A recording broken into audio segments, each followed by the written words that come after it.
In this lesson, we're going to look at various forms of the equations of quadratic functions. We're going to translate between those different forms of the quadratic function, as well as we're going to write functions based on characteristics of the parabola and use mins and maxes to solve problems. So we'll start with reminding ourselves of what some different forms of quadratic functions are. You almost certainly, you've definitely covered these in previous courses in Algebra 1 and Algebra 2, but we'll review them here. You may have used different terms for some of these, but that's okay. We'll jot down what those happen to be. The general form is what we think of as kind of the most basic form. It's the form that you might identify to use the quadratic formula to solve a quadratic from, and that's this one: y equals a x squared plus bx plus c.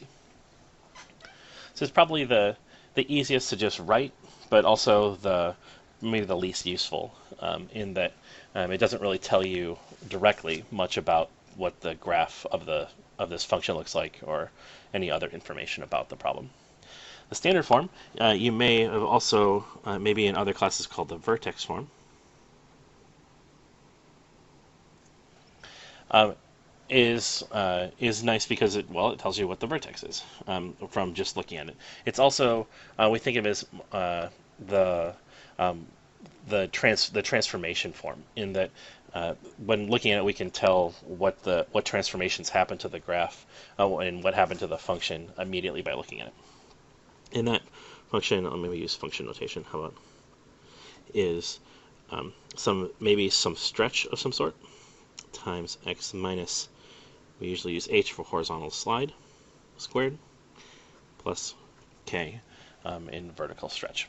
So this tells you, again, h and k are the coordinates of the vertex. This is how much the function has been transformed, either shifted horizontally or shifted vertically, and then how much it's been stretched vertically.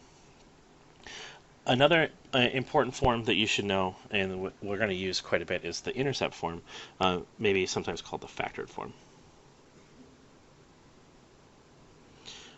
Called that because, the function, this quadratic, is going to be factored. We're going to see the zeros of this, which are also tend to be outside of the vertex, the other most important features of any parabola.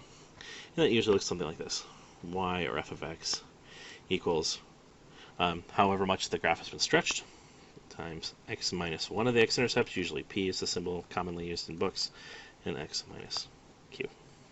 Again, where p and q are the zeros of this, or where the x-intercepts of this graph. One thing you should definitely be able to do is to be able to take these forms and translate between them. And we're going to see a couple examples of starting in general form here, and then translating it into standard form, so that with the intent of being able to identify the important features of these graphs, and also to get sketches of them efficiently. When I am given a standard general form of this graph, and I want to write it in standard form. That means that I need to get it into, looks like I need a binomial that's been squared, and then I need something added on the outside and maybe a stretch of some sort. This form looks a lot like a quadratic that's a perfect square, or that I've completed a square here. If you don't recall completing squares in prior math classes, that's okay. We're going to review it here, but it's a skill that we're going to be using frequently throughout the course. To complete squares, this is my preferred method. There's lots of ways to do it. This is one way. What's important for me for this completing the square is just the terms with the variables in it. I don't really care about this constant term. So I'm going to just space it out and just visually write this plus 4 a little bit farther away. So I have like x squared minus 6x, and just kind of pull that 4 away. In its place, what I want to do is I want to figure out something that a new constant, that when I combine it with x squared minus 6x plus whatever that new number is, that when I look at it, it's going to be a a trinomial that I can factor very quickly and very readily into a perfect square. To do that, there's a really easy way to figure out what number to use, and that is just take whatever this term in front of the x is. I'm going to do half of it, so half of b, and then square it. So whatever this middle term is, I'm going to do half of it, and then I'm going to square it. So in this case, half of -6 is -3. -3 squared, -3 times -3 is +9. So I need to add 9. And then I'll make myself a perfect square trinomial. I need to keep the value of this the same. That means I can't just add 9 to this and call it a day. I actually need to not change the value. So there's an easy trick. If I'm going to add 9, I can also then subtract 9 at the same time. And 9 minus 9 is just 0. I haven't changed the value at all. By doing this, if I were to group now just this piece, I've got a perfect square. And x squared minus 6x plus 9 is better known as x minus 3 squared. And the only thing left to do is combine what's left over on the outside. Minus 9 plus 4 is minus 5. So I think this function in standard form is x minus 3 squared minus 5. This is nice because this is going to immediately identify the vertex of this. The vertex is given by what the shifts or what the slides are in here. This has been slid to the right by 3 and down 5. So the vertex is at 3, -5. And I'll plot that on the graph, 3, -5. And the axis of symmetry is the vertical line that goes through the vertex, which is the line x equals 3.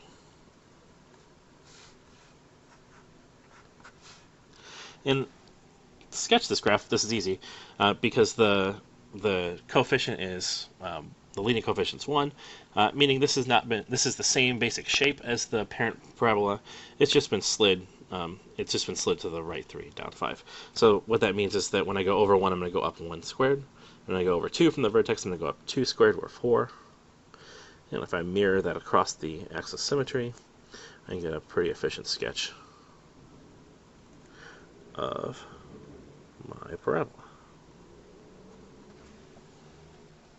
Not too bad. Let's try it again with a function that's a little modestly more complicated. In this one, negative 2x minus 4x plus 1. I'm going to maybe start exactly the same way as I did before, which is I'm just going to visually separate this constant term because I don't need it. Moreover, I don't want to try to figure out perfect square binomials with leading coefficients that are not 1. So to aid me in this, I'm going to factor out from the x's, I'm going to factor out whatever this leading coefficient of x is. In this case, it's minus 2. So when I divide out minus 2 from each of these two terms, I get x squared plus 2x. By doing this, let's complete this square inside. X squared plus 2x plus something. Again, my trick is I want half of the middle term squared, half of the linear term here, half of 2 is 1, 1 squared is 1. So that means what I really want to do is in these parentheses I want to add 1, and then to keep the books balanced, I'll subtract 1. This looks pretty good, although this like minus 1 hanging out inside these parentheses is kind of annoying. I'd like to get it out of the parentheses here. I'd like to get it out of this term because x squared plus 2x plus 1 is the only thing I really want to have as a perfect square here. That's also not so bad to do. To get that outside of this this group, I can just distribute whatever's in the outside to it, and that'll kick it out of the parentheses. And so I have a minus 2. I have an x squared plus 2x plus 1. Minus 2 times minus 1 is plus 2. And there's still this plus 1 hanging out. This is good because now this is a perfect square binomial. So it's plus 1 squared. And 2 plus 1 is 3. So I think y equals minus 2 times x plus 1 squared plus 3 is my quadratic in standard form. This tells me that the vertex is slid to the left by 1 and up 3. So minus 1, 3. Minus 1, 3. If I know the vertex, then the axis of symmetry goes right through there. That's the line x equals negative 1.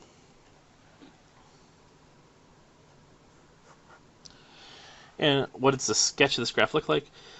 This is, I know where the vertex is. This is not exactly the parent function, though, because there's another transformation. I'm multiplying in front of this function by minus 2. The minus is going to reflect it vertically, and the 2 is going to stretch it by a factor of 2. So whatever the pattern was for finding y's, for finding outputs, I'm going to do that, but twice as much.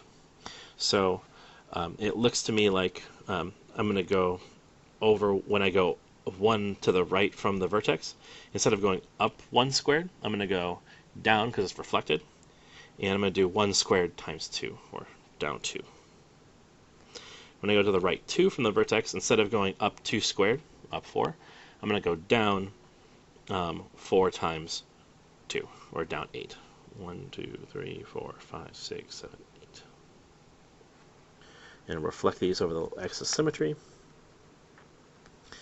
and then get myself a sketch.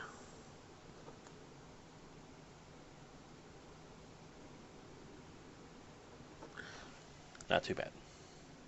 You should take a minute to check that your sketches look similar to what a graphic calculator would say, but I think we did a pretty good job here.